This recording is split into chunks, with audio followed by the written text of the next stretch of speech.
नमस्कार दोस्तों, आज की इस वीडियो में आपका स्वागत है। आज हम पढ़ेंगे त्रिकोणमिति का परिचय, कुछ प्रैक्टिस क्वेश्चंस। इस वीडियो में हमें करना है क्या? Practice questions. 5 वीडियोस हम इसके पहले कर चुके हैं जहाँ पे हमने देखा था प्रश्नों का हल कैसे करना है। तो चलिए क्वेश्चंस देखते हैं।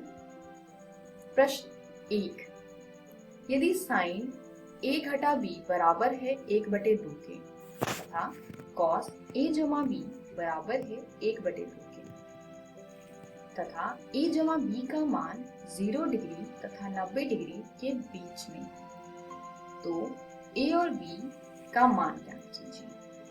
तो चलिए देखते हैं इसको कैसे हल करेंगे।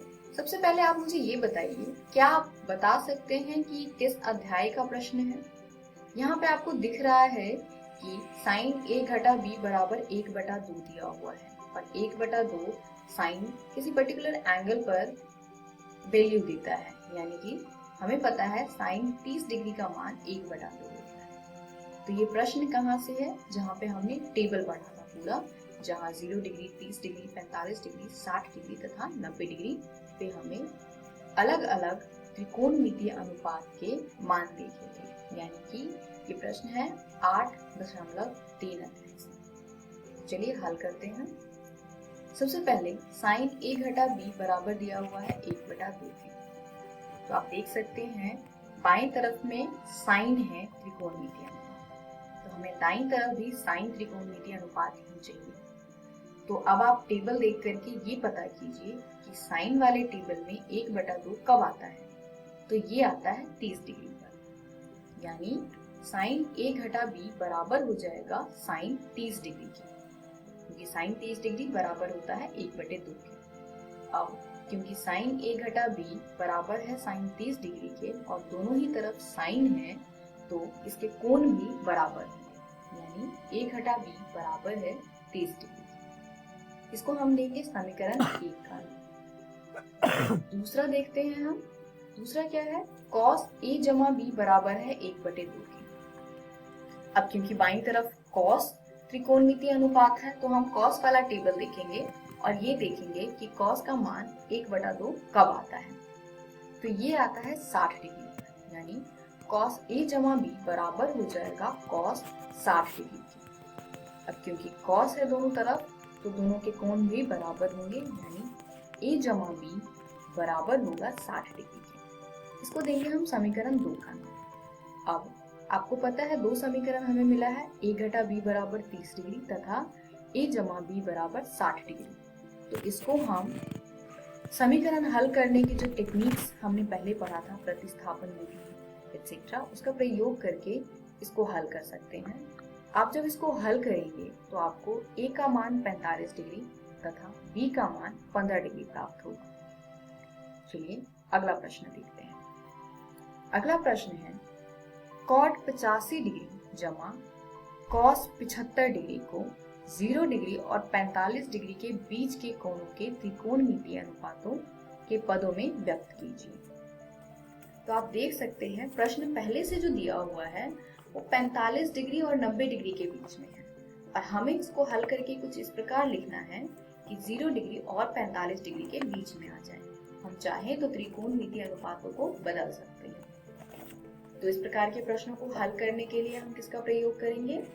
इसके लिए हम प्रयोग करेंगे पूरक कोणों के त्रिकोणमितीय अनुपात वाले सेक्शन को। चलिए हल देखते हैं।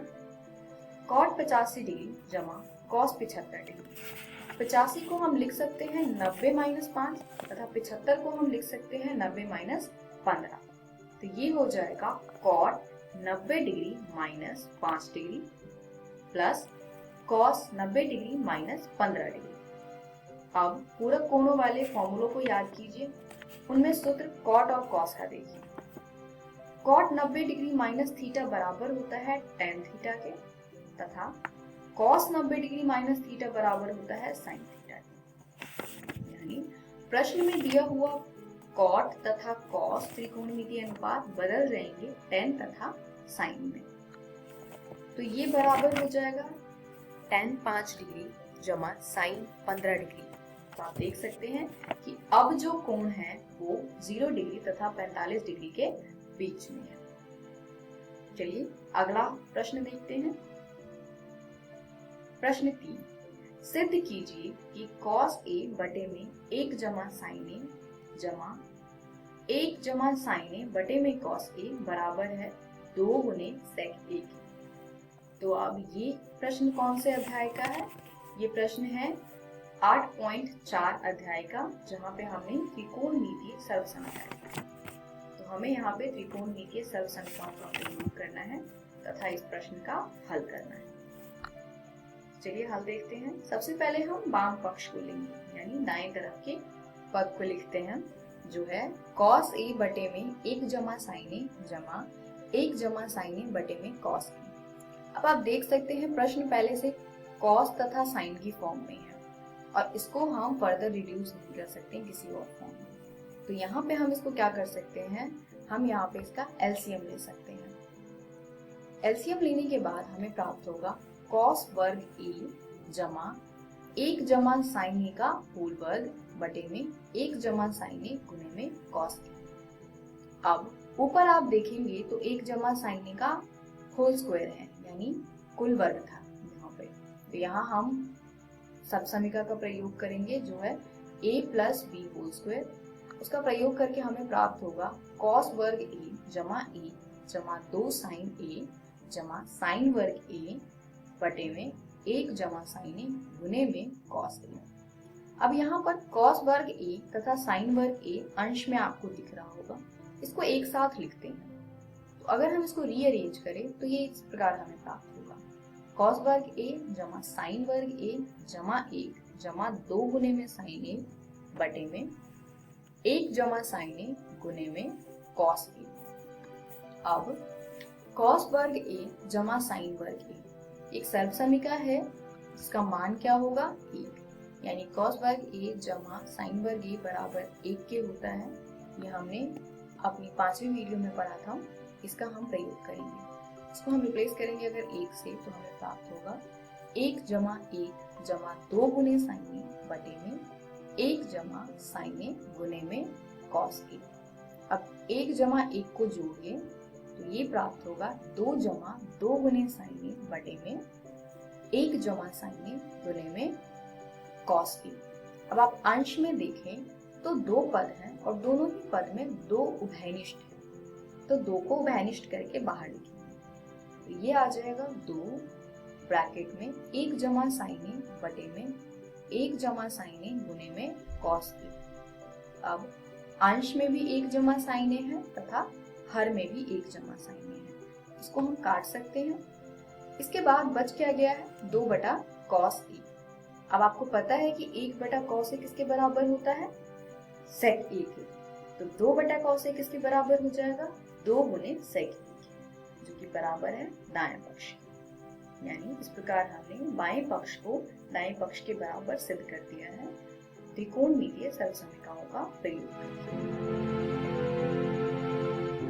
चलिए अगला प्रश्न देखते हैं। अनुपातों sin a, tan a और cot a को cos a के पदों में व्यक्त कीजिए। तो हमें cos a के पदों में व्यक्त करना है। पहला हम उठाते हैं sin a को। sin a को अगर हमें cos a के पदों में व्यक्त करना है तो हम कौन सी सर्वसमीकरण का प्रयोग करेंगे जिसमें sin और cos दोनों ही आता है। तो अब देखिए हम प्रयोग करेंगे cos वर्ग a जमा sin वर्ग a बराबर 1। प्रश्न का हल हमें cos के पद में चाहिए और sin का हमें मान ज्ञात करना है। तो sin को हम बाएं तरफ ही रहने देंगे और cos को दाईं तरफ लेकर जाएंगे। इस प्रकार हमें प्राप्त होगा sin वर्ग a बराबर 1 घटा cos वर्ग a। अब क्योंकि हमें sin a का मान ज्ञात करना है और यहाँ पे sin वर्ग a है, तो अगर मैं sin वर्ग a का वर्गमूल कर दूं तो sin a आ जाएगा। तो हम क्या करेंगे, हम दोनों तरफ अब वर्गमूल करेंगे। इस प्रकार हमें प्राप्त होगा sin a बराबर जमा घटा वर्गमूल 1 घटा cos वर्ग a। अब क्योंकि sin a का मान तो धनात्मक होगा, तो इसीलिए इससे हमें प्राप्त होता है sin a बराबर वर्गमूल 1 घटा cos वर्ग a। अब यहाँ से हमें एक सूत्र भी प्राप्त होता है और ये सूत्र बहुत ही ज्यादा इम्पोर्टेंट है, तो आप लोग इसे भी अपनी नोटबुक में नोट कीजिए। आप सर्वसमीकाओं के प्रश्न में साइन ए को डायरेक्टली वर्गमूल 1 घटा कॉस वर्ग ए से रिप्लेस कर सकते हैं, यानी प्रतिस्थापित कर सकते हैं अगर हमें इसकी आवश्यकता है। इसी प्रकार वर्गमूल 1 घटा कॉस वर्ग ए को हम साइन ए से प्रतिस्थापित कर सकते हैं। तो इस प्रकार हमारा साइन ए परिवर्तित हो चुका है कॉस ए के पद में। अब हमें निकालना है टेन ए तथा कॉट ए। चलिए निकालते हैं। टेन ए बराबर होता है साइन ए बटे में कॉस ए। हमें परिवर्तन किस में करना है? कॉस ए में। तो आप देख सकते हैं कि हर में तो कॉस ए है पहले से, बट अंश में पहले से साइन ए है, तो हमें साइन को बदलना होगा। तो साइन ए का मान क्या है? साइन ए का मान हमने अभी देखा कि बराबर है वर्गमूल 1 घटा कॉस वर्ग ए के। तो अगर मैं यहाँ पे साइन ए का मान वर्गमूल 1 घटा कॉस वर्ग ए में परिवर्तित कर दूं या प्रतिस्थापित कर दूं, इस प्रकार मुझे टेन ए का मान पूर्ण रूप से कॉस में प्राप्त हो जाएगा, यानी टेन ए बराबर हो जाएगा वर्गमूल 1 घटा कॉस वर्ग ए बटे में कॉस ए के। तीसरा कौन सा था? कॉट। तो कॉट ए बराबर होता है 1 बटा टेन ए के, और टेन ए का मान हमने अभी निकाला है। टेन ए का मान है वर्गमूल 1 घटा कॉस वर्ग ए बटे में कॉस ए। तो यहाँ अगर हम इसको रिप्लेस करते हैं तो ये बराबर आ जाएगा 1 बटे में टेन ए की जगह पर वर्गमूल 1 घटा कॉस वर्ग ए बटे में कॉस ए। और आप इसको हल करेंगे तो प्राप्त होगा कॉस ए बटे में वर्गमूल 1 घटा कॉस वर्ग ए। तो इस प्रकार ये प्रश्न भी हमने सॉल्व कर लिया है। इसी के साथ त्रिकोणमिति का परिचय चैप्टर समाप्त होता है। आप लोग त्रिकोणमिति का परिचय के जितने भी प्रश्न हैं उसको हल कीजिए। हम मिलेंगे अगली वीडियो में अगले चैप्टर के साथ, किसी न्यू चैप्टर के साथ। धन्यवाद।